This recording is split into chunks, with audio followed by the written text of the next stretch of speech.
TRADCAST Express.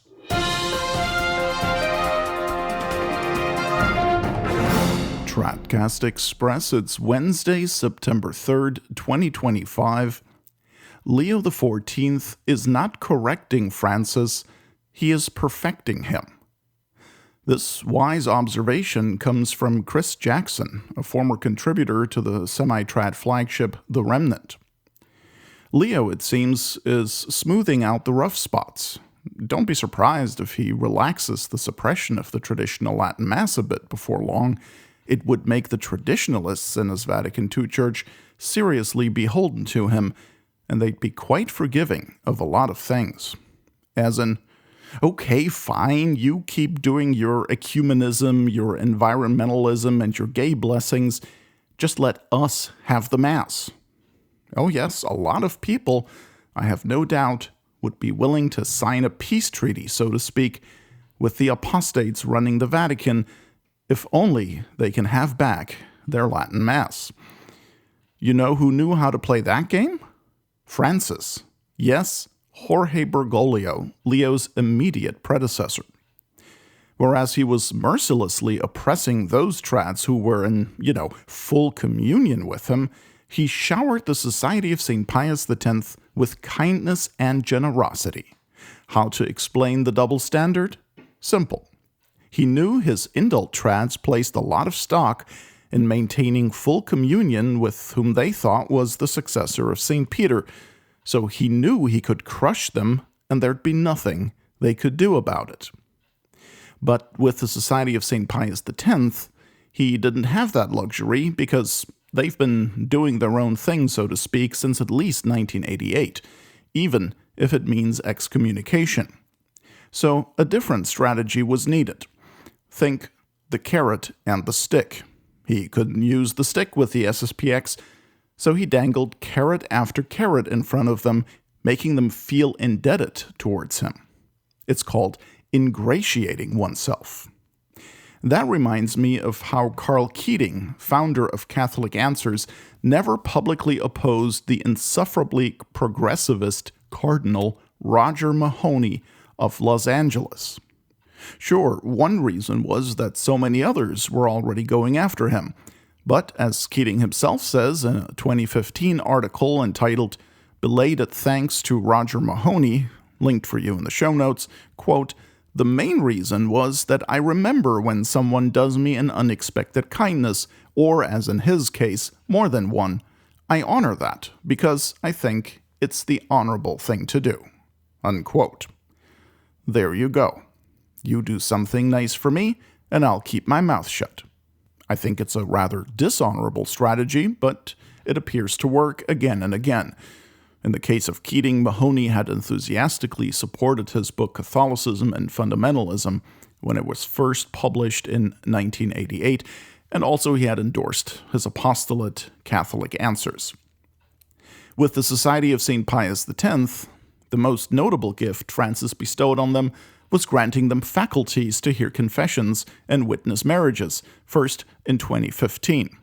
The result?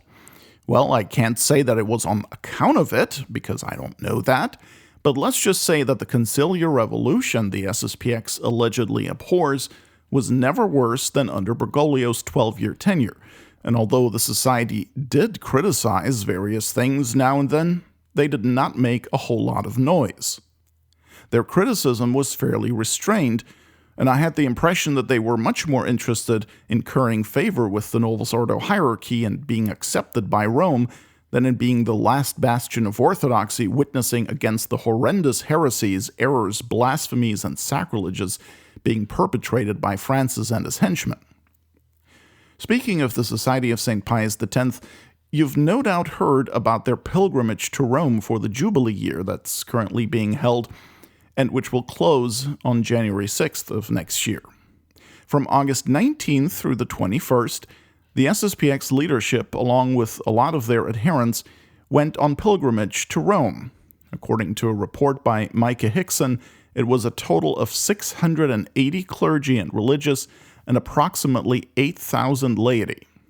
Now, some people have made a big deal about this Lefebvre's pilgrimage, for which the Vatican modernists allowed them entry into St. Peter's Basilica, although they were not allowed to offer Mass. Personally, I don't think the SSPX pilgrimage is an indicator of anything, because they had also participated in the prior Jubilee years of 1975 and 2000, and were allowed to access some major basilicas even then. Some people had gotten really excited when they saw that the SSPX pilgrimage was being announced on the official Vatican Jubilee calendar, which, by the way, has since been removed.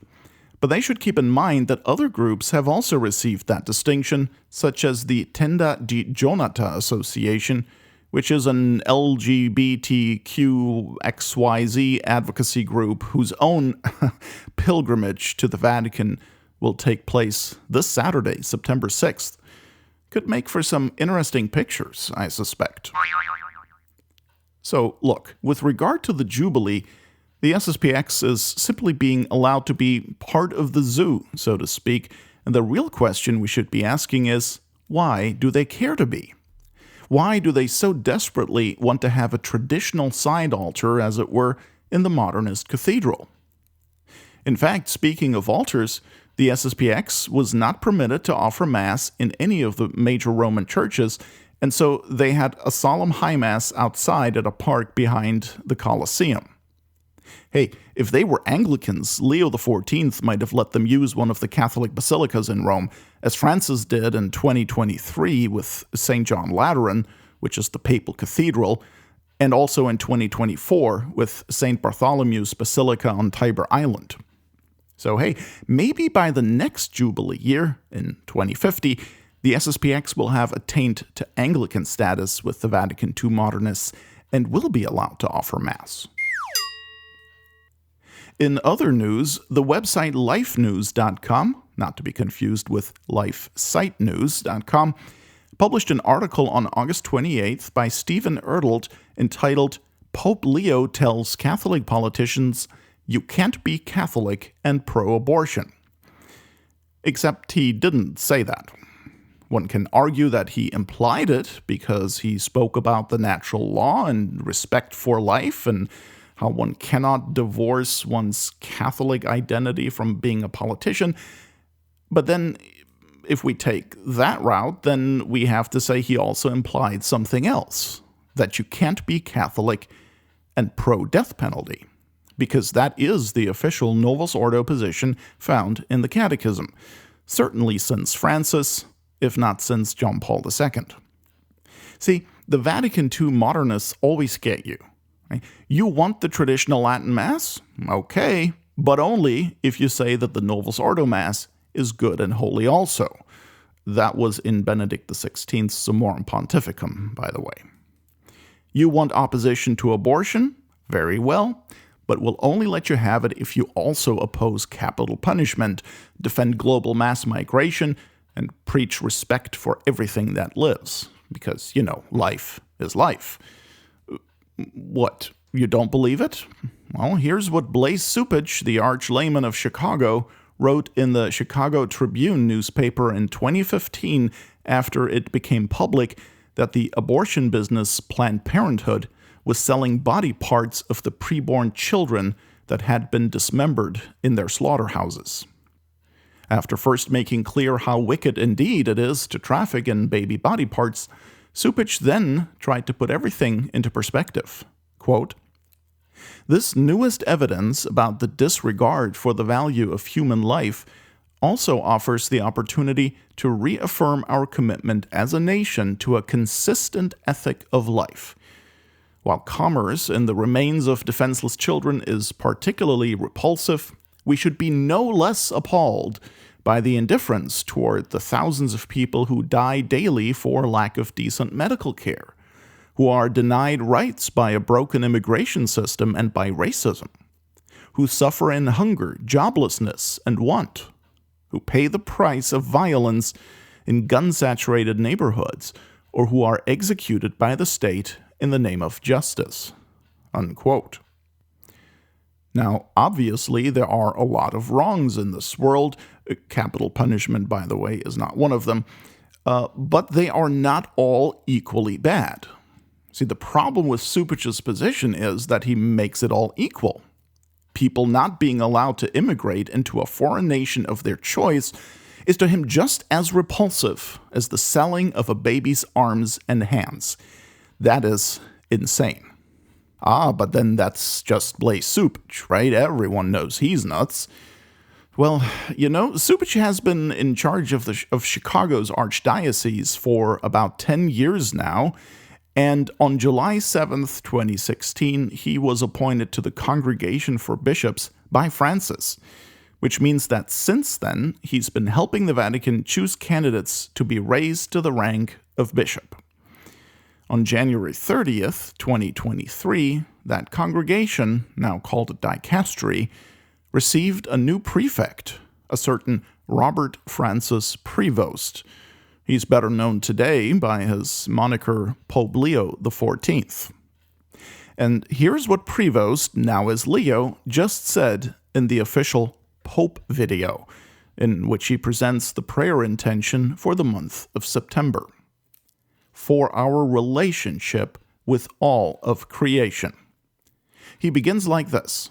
Lord, you love everything you have created, and nothing exists outside the mystery of your tenderness. Not sure how tenderness fits in there, but oh well, that's where we're at after 12 years of Francis.